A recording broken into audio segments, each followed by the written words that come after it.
Hey, what's going on, guys? Welcome back to the channel. Today we're finally going to be taking a look at some gameplay on the brand new Taego 8x8 map for PUBG, which is on the test servers now, and it comes to live servers July 7th and July 15th for PC and console respectively. Now in today's video, I just was able to jump on and get a few rounds in. I tried to launch solo squad, and normal 4-man squad to get a feel for how the map plays on each. I could not get a lobby to pop for solos, so I only will have solo squads and squads to show you guys, but I still wanted to give y'all a little bit of the gameplay, some of the highlights, and just my overall impressions from playing the map today. All right, so first, the positives. The map looks absolutely beautiful. I think the color palette is fantastic. The view distance and sight lines are fantastic. I think it has a nice blend of small towns, wide open terrain, and then also some kind of coverage and foliage areas, like in these little dense forest and jungle parts of the map. The two new weapons, the K2 assault rifle and the MK12 DMR, both sound really cool. I love the way they sound. I think the recoil patterns are pretty darn controllable. I can certainly see these being formidable weapons. However, I don't know if the K2 assault rifle is going to be good enough to top the barrel. I think overall the barrel will still be the one to go with as far as best damage output, but the K2 is a fun alternative and it is certainly easier to control. The brand new Pony Coupe is also a hoot to drive. This thing is all-wheel drive. Very, very fast and extremely maneuverable on and off-road.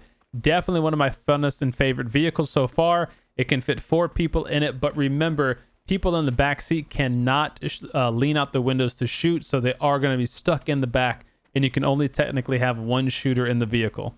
And also for positives, I gotta say, is the loot. The loot is probably the best that I've seen on almost any map in terms of how many weapons are available.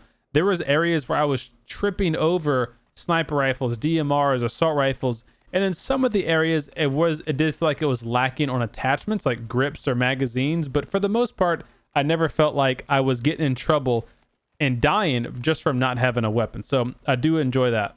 Now moving on to the not so great, the circle 1 does seem to pop very quickly, which is nice, but the circle size is kind of small for an 8x8 map when I'm thinking about like Erangel and Miramar. So it really limits your rotation options, I think. And so I think that could be adjusted. The circle 1 timer certainly I feel like it needs to be adjusted, especially if the loot is going to stay where it is. People are getting looted up and ready to fight very early on. And, you know, before phase 2 even starts to close, you got almost 40 or 50 people dead in some cases. So that needs to be monitored. Speaking of being dead, of course, this map has 2 brand new features, the self AED, which is the self revive kit. And then also it has the Gulag, or what they want to call their comeback BR. Now in tonight's gameplay, I tried multiple times. I was never able to get into the comeback BR because in order to do it, you as the player have to die before phase 2 starts. So in other words, up until phase 1 closes, you have to die somewhere in between that time. And your team has to stay alive during that timeline as well. When phase 2 starts, you'll be spawned into the Gulag, where you have a 5-minute timer where you can essentially just hide in a bush and wait for the timer to go down, and then you're respawned at the start of phase 3. I wasn't able to experience this because every time I died, my teammates shortly thereafter died as well. So we never even got a chance to get into the Gulag, much less come back out of it. So more testing needs to be done there.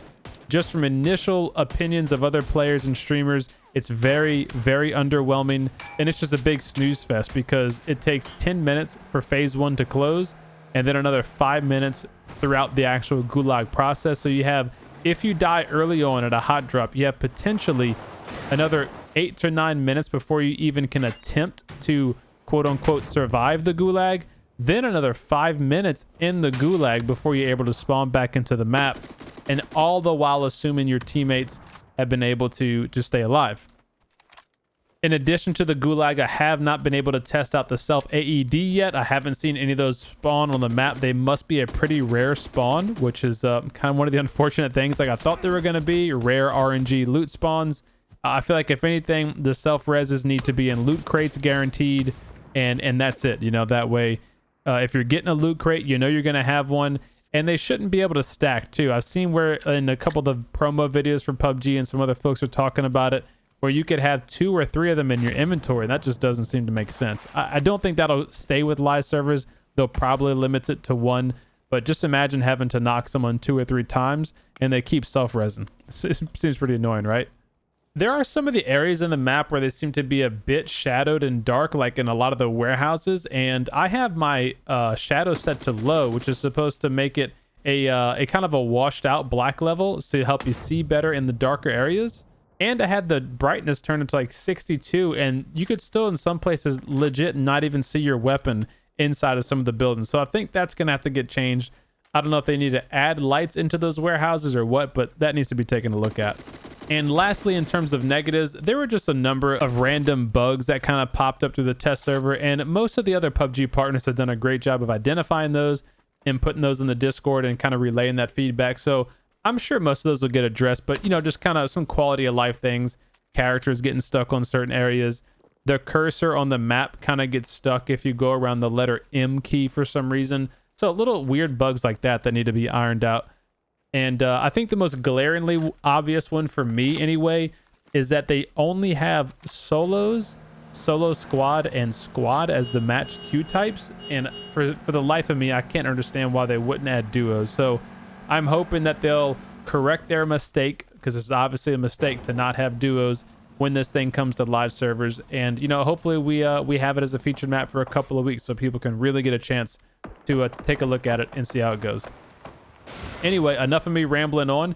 You guys let me know your thoughts below, what you think of the new map, the new features, the new weapons, all that kind of fun stuff. And at the end of the last video, I told you guys that my wife and I put our first offer in on our very first home. Well, it got denied, and they took another offer, so we didn't even get a chance to to come back and renegotiate. But have no fear, we found another house literally the next day. We went out and saw it. We loved the house. We are putting in another offer tonight. Now it's 10:58 p.m.